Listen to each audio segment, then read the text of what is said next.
जब दरियाए नील की मौजें अचानक सुर्ख होने लगे तो मिस्र की फजा पर एक खौफनाक खामोशी छा गई। पानी जो जिंदगी की अलामत था अब गाढ़े खून की शक्ल इख्तियार कर चुका था। कुएं, नहरें, घरे, हर जगह एक ही मंजर था। लोग प्यास से निढाल थे, सांस लेना मुश्किल हो रहा था और ताफुन ने फिरौन के शाही महल तक को अपनी लपेट में ले लिया था।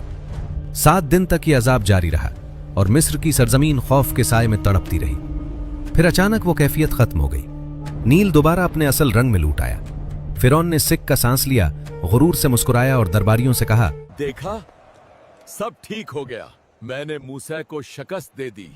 वो ये न जान सका कि आसमानों में अगला फैसला हो चुका है। चंद ही रातें गुजरी थीं कि मिस्र की फजा में एक अजीब सी आवाज फैलने लगी। पहले पहल लोगों ने उसे किसी जानवर की आहट समझा, लेकिन जब सुबह हुई और सूरज तुलू हुआ तो आंखों के सामने नाकाबिले यकीन मंजर था। पूरा मिस्र मेंढकों से भर चुका था। घर हो या बाजार, बावर्ची खाने हो या गलियां, हर जगह अछलते कूदते मेंढक थे। खाने के बर्तनों में, बिस्तरों पर, बच्चों के कपड़ों में, हत्ता के फिरौन के महल और उसके तख्त तक पर मेंढक ही मेंढक नजर आ रहे थे। लोग सोते तो मेंढक चेहरों पर आ बैठते, खाना शुरू करते तो बर्तनों में छलांग लगा देते। सिपाही बदहवास भाग रहे थे। माएं अपने बच्चों को सीने से लगाए खौफ में कांप रही थी। ताफुन और दहशत ने पूरे मिस्र को जकड़ लिया था। आखिरकार फिरौन का गुरूर टूट गया।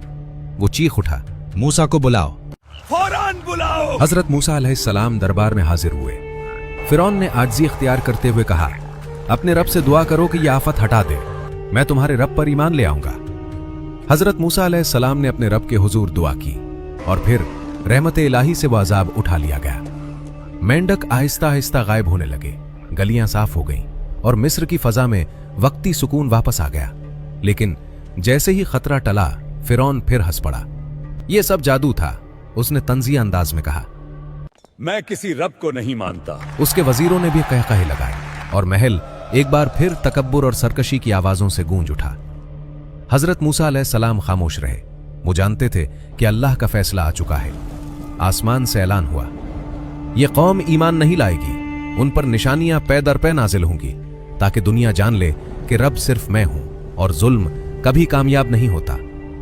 मिस्र की जमीन एक बार फिर खौफ, बदबू और अंधेरे की लपेट में आ चुकी थी और फिरौन अब भी अपने गुरूर में डूबा हुआ था।